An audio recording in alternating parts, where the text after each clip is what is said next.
Hey everyone, I'm Pine and welcome to Immortal Planet. What is Immortal Planet, you ask? I like to call it an isometric sci-fi souls-like. It released a few days ago and this is what it looks like. So the developer of this game himself describes the game as a souls-like, and I think that's a good term because the game is about methodical and punishing combat. However, who I am to judge, I never played any of the Souls games, so I don't know if the name is actually really fitting for it or not.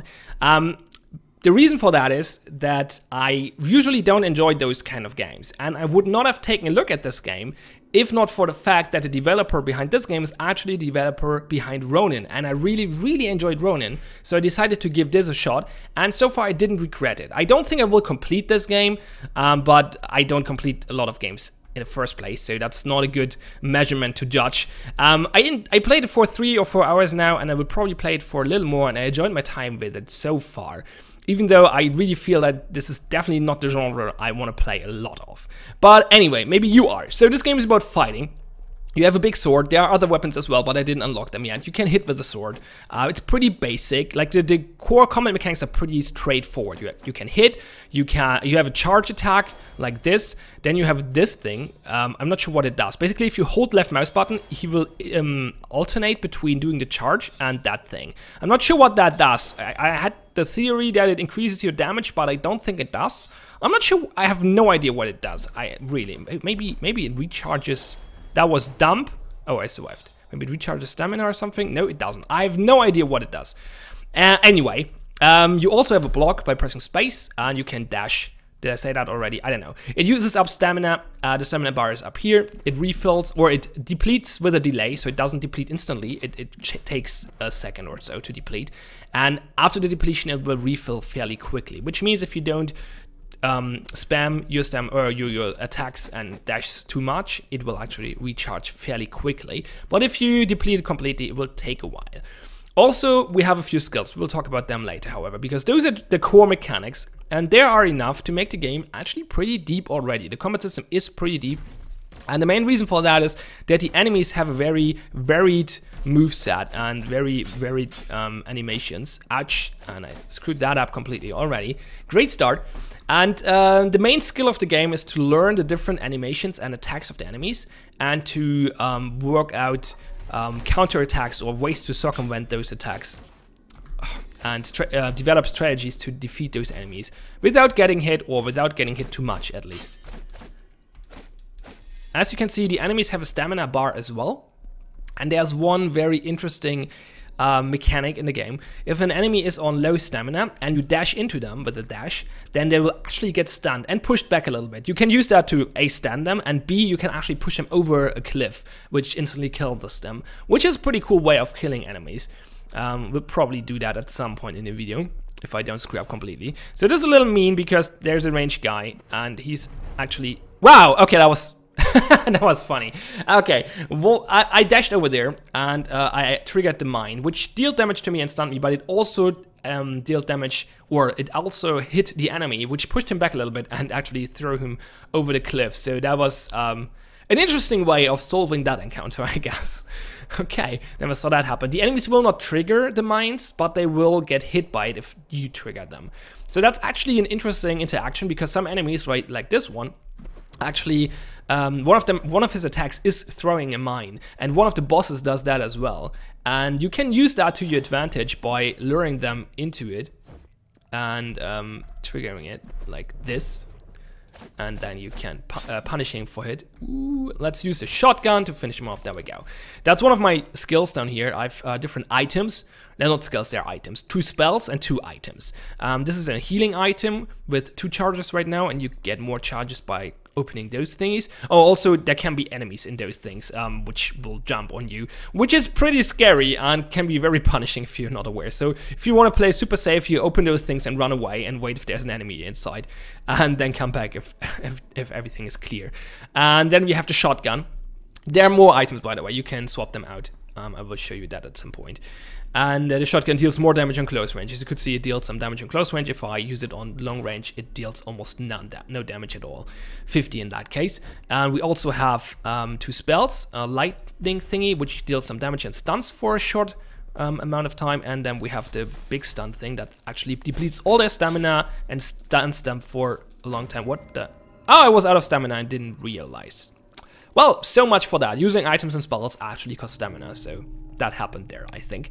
Okay, so I died. That's pretty common for this game. Every time you die, you get back to your cryopod. And that's a good time to... let's talk about the core game mechanics first. We go back to the thing for leveling up and talking about items later. So every time you die, you start at your cryopod, or at the cryopod you used the last time, I should say, because there are multiple cryopods. So the cryopod works as a checkpoint. And every time you go there or you die, all the enemies will respawn, and you will lose all the XP you collect. And basically what you do, you start moving out from there and try to kill some enemies, and then you can either get back there and bring the XP there to level up, or alternatively, actually there's no reason to go there. Wait, can I? Maybe I can. Let's actually find out if there's a shortcut down there. And the other important thing is, so you can either grind and get back, or the other important thing is, it's not necessarily more important. Well, you could argue that it is, but the other important thing is that you activate those buttons. Or terminals, I should say, I guess. These terminals will unlock a new path. They will open up a bridge or something, or deactivate some lasers, so you can go through there. I don't think I can get over there. No, I die if I do that. Okay. So much for that. And these will unlock extra pathways, like this one. I can only walk here because I activated a button over here. This one. And this triggered these two bridges, and that allows me to get back to where I was earlier. This basically allows you to progress. You can skip enemies by activating new pathways, and and that brings you, well, gets you further in the game, without redoing all the other parts. And that's what you do. You start from your cryopod. You try to either get some XP and get back to the cryopod alive to spend those XP on leveling up, or you try to find one of those terminals to unlock a new pathway, which will be persistent even if you die, and well, unlock new ways or new paths, and lets you get back to where you were quicker. I don't think we actually have to go there. Where was the boss? Let's go to the boss. If I find him, I think this way. Maybe not. I've completely... Oh, yeah, no, that's the correct way. So we have to go over here. Let me show you the boss, or one of the bosses, I should say. There we go. Push him over the edge. The game is very much about stamina management, so that's the boss, or one of the bosses. Let's do that. Let's try to pick that charge up. Okay, I did not get hit for some reason. That was interesting, but that's good. Because it gave me an additional charge of my healing item. I didn't talk about items too much, didn't I? So that's a healing item. You can collect extra charges, and then we have two spells. Actually, no, I did talk about skills already. Never mind. Let's get killed by the boss, shall we? As you can see, the boss has 3 gray bars above his head. That are his extra life bars. Oh, he was out of... Oh, goddammit, he was out of stamina. I didn't realize. Ooh, what am I doing? Don't kill me. Okay, I got one of the health bars down. He has 4 in total. That's not what I wanted. That's what I wanted. There we go. Okay. Oh, goddammit. No, no. Okay. Heal up again. Tried to dodge it, but got hit anyway. Okay, yeah. So the boss killed me. If you kill a boss, he will be dead permanently as well. He will not respawn. Every time you die, let's actually demonstrate that. Every time you die, you will leave your soul behind. Well, yeah, but you can also you can only have one soul at a time lying around, and you can recollect that soul. And that has 2 effects. A, it will give you the XP back you lost, because every time you die, you leave all your XP behind. And it will also heal you up. So we can use that to have an easier time with the boss, because it gives us, basically it gives us an extra charge for our healing. Well, even more than that, because it completely heals you, while the heal item doesn't completely recharges to health. No, that was bad. Okay, fairly low already. As you can see, there is my soul. I think it's the soul or something along those lines. I don't think it gets explained. And we can collect it to recover all our HP. And you can also see I got some XP for it back as well. Ooh, this is not going well. I want to heal, but I also don't want to get killed. Okay, he will do that thing again. I should have dashed into him. He was low on stamina. That would have been a good time. That was not good. No, not good at all. Oh, no, that's terrible. And the charge is wasted as well. Great. Yeah, I'm gonna lose that. Let's actually stun him. That's actually a good idea because that item is super effective. But he's super effective anyway. Never mind. As you can see, the game is, well, it's pretty hard, or I'm really bad, or a combination of the two.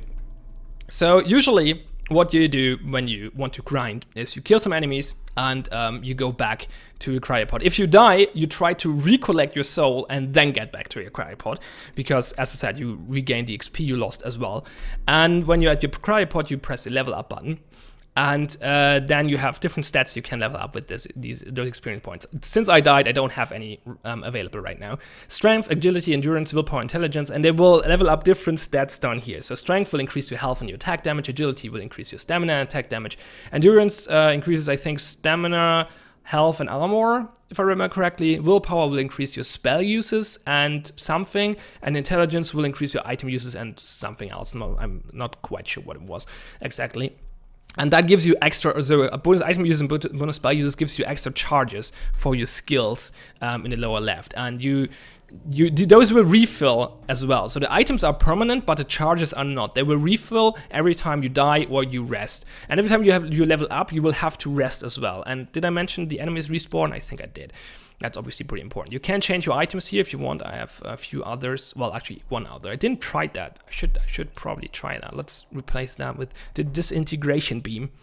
And you can change weapons, but I didn't unlock any other weapons yet. Let's see. What does the disintegration beam? I think I know what it is because one of the enemies does that. Yeah, it does the line of fire thingy. That's pretty cool. Does the lightning mini stun. I think it can be effective if you time it correctly to block enemy attacks, but I'm not good at using it, so this might be more useful for me. Anyway, so that's most of the mechanics. The level design is interesting because there are usually multiple pathways, or at least you unlock multiple pathways, and then you have multiple ways to go. And there's a completely other world available to me, or a different stage. I'm in the archive right now, but I can go back up here, and there's a completely different stage I can enter if I want to, but I think it's harder than this one. But if I get stuck here, I can just, instead of grinding and getting stronger and stronger and making it easier for myself, I can also go over here and try to beat the other world. I think it was here, if I remember correctly. Yeah, that's it. So I can go down here, and that will get me to a different stage and to completely different enemies. And all the stages have different styles as well, or themes, I should say. In this stage, a lot of enemies use poison. You can get here by dashing over there. And here's the cryopod. So if I activate that, I will respawn here every time. I think, at least. Let's not activate it and see what happens when I die. If I will transport back to the other cryopod. So the enemies in this one are super strong, however. So I'm probably gonna die fairly quickly. Or at least the last time I tried, they screwed me up pretty badly. Okay, I got them stunned. He has a lot of HP, as you can see. Not dealing that much damage. Ooh. Ouch, ouch, ouch, ouch. No, no, no, no. Not good, not good. Can I kill him? There we go. Okay. No, wait, he's still alive. Ah, god damn it. Oh, I thought he was dead, but he actually blocked my attack. Never mind. So let's see where I respawn. Yeah, I respawn here because that's the cryopod I used the last time. So yeah, the other stage is harder than this. I don't think you're meant to do it before you complete the archive, but yeah. So that's all there is to talk about mechanics anyway. The art style is very interesting.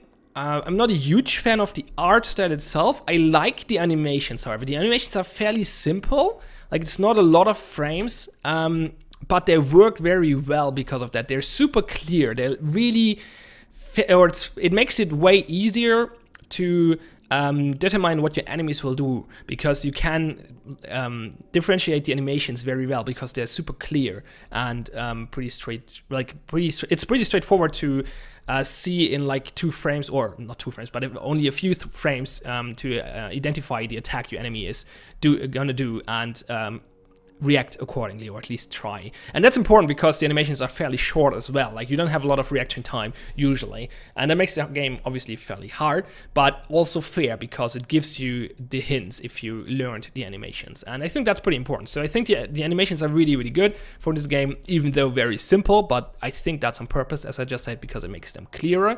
I'm not a big fan of the art style itself, but that might just be me.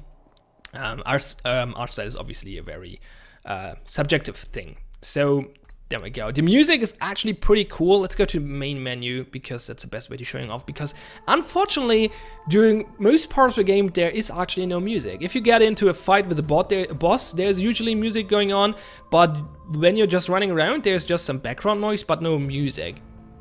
I like the main theme though, the main menu theme. That's pretty cool. There's also a nightmare mode apparently. And yeah, I play with mouse and keyboard. You can also play with the controller. The game is recommended. It says down here, this game should be played with the gamepad. I would disagree. I think the game works very, very well with mouse and keyboard. I think it comes down to personal preference, really. If you're used to playing with the controller, then this is probably... I imagine it controls very well with the controller, but I'm more a mouse and keyboard guy, and I have no problems with the controls whatsoever. The only thing that's a little annoying with the keyboard is that the skills are on 1, 2, 3, 4, which is not super easy to press at the right time sometimes. It would be nicer to have that on, I don't know, QE and something. Can you change the controls? I actually didn't try. I don't think you can. No, it shows the controls, but you can't rebind them, which is unfortunate, obviously. That's always an important thing to do, not only for controller, but not only for keyboard, also for controllers as well. It's especially important if someone uses a different keyboard layout, like French keyboard layout, for example. But yeah, so that's definitely a big downside. No rebindable keys. That's very unfortunate. The setting menu is okay, if I remember correctly. It's not much going on here. Actually, it's pretty bad, to be honest. We don't have resolution options. You can only switch between window and full screen, and window is borderless window, so it's still full screen. There are no resolution options. The game is always always maximized. Then there's one volume, not slider, but one volume option. You cannot differentiate between game sounds and music, which is unfortunate. You can turn off VSync, which is good, I guess, and you can turn off the vibrations, which is good as well. But as I said, it would be nice to have resolution options here. It would be nice to have separate sound sliders. It would be nice to have rebindable keys. So the game is a little lacking in that regard. But besides that, I think it's quite fun if you're into that kind of stuff. As I said, it's not really the genre I enjoy a lot, but I'm happy that I tried this one out because I enjoyed it so far. I'm probably not gonna play too much more of it because, as I said, it's not really the genre I enjoy a lot. But the combat is way deeper than it looks at first because, as I mentioned, the enemies have very varied attacks. Like, they have very different, like all of them have at least 3 different attacks or something, and some of them have ranged attacks and stuff like that. Then the interaction with the mines, and I imagine there's other stuff as well, like the poison and fire and stuff like that. It makes it actually pretty interesting to fight the enemies, and yeah, I think the combat is very, very enjoyable for what it is. Obviously, you have to enjoy the aspect that you have to learn enemy attacks, basically. That's what it comes down to. Learn enemy attacks, learn how to counter them, and then execute it properly. That's the 3 things you have to learn. However, a really nice touch, and I'm not sure if this is original to this game. I don't think it is. I've been told the Surge does it the same way. I'm not sure if Dark Souls does it in a similar way. Basically, if the game is too hard for you, you can counteract that by just grinding. Because you can just kill a few enemies, get back to your cryopod, spend your XP on leveling up your stats, and repeat. And that means by just grinding, you can make the game as easy as you want, or you can try to, well, beat enemies without leveling up first. Because it's not like it's not like every time you die you go back and level up. Because, as I mentioned, when you die you lose all your XP. So you have to actually go out of your way to grind and level up. Obviously, if you fight a boss and then you trigger one of the terminals and then you go and then you randomly stumble back upon your cryopod, then you will level up a bit. But if you don't, like, that's the only natural way of leveling up without grinding. Everything else will be a grind. If you don't grind, you don't level up, which means that you can control how strong you are, and that allows you to play the game at your pace, which is really cool in my opinion, because that means if you're really good and like hard challenges, you can try to beat it without grinding or with only very little grinding, and will have really hard fights. But if you feel like you're running into a brick wall, then you just collect a few XP and get back to a cryopod and level up. And now you could argue grinding is not a good thing, but that really depends on the grind. And in this game, grinding means doing the main activity, fighting enemies, and that's, if you don't enjoy the fighting of the enemies, then the game will not be fun for you in the first place. So I think it's okay to have a grind in here, because it's so, like, as I said, it's a really nice touch that you can control how hard the game will be for you by just doing that. So that's really good in my opinion. And yeah, there was one more thing I wanted to say, but it just escaped my mind. So I guess we wrap it up here. It's called Immortal Planet. I will put a link in the description below if you're interested in it. It released a few days ago. It's by the guy who made Ronin as well. That's a really cool game as well. If you should check that one out if you like this game. Well, they're not really the same, but it's just a good game. Check it out. It's called Ronin. Anyway, this one is Immortal Planet. As I said, link is in the description below. Released a few days ago. I'm repeating myself. Thanks a lot for watching. Have fun and see you next time.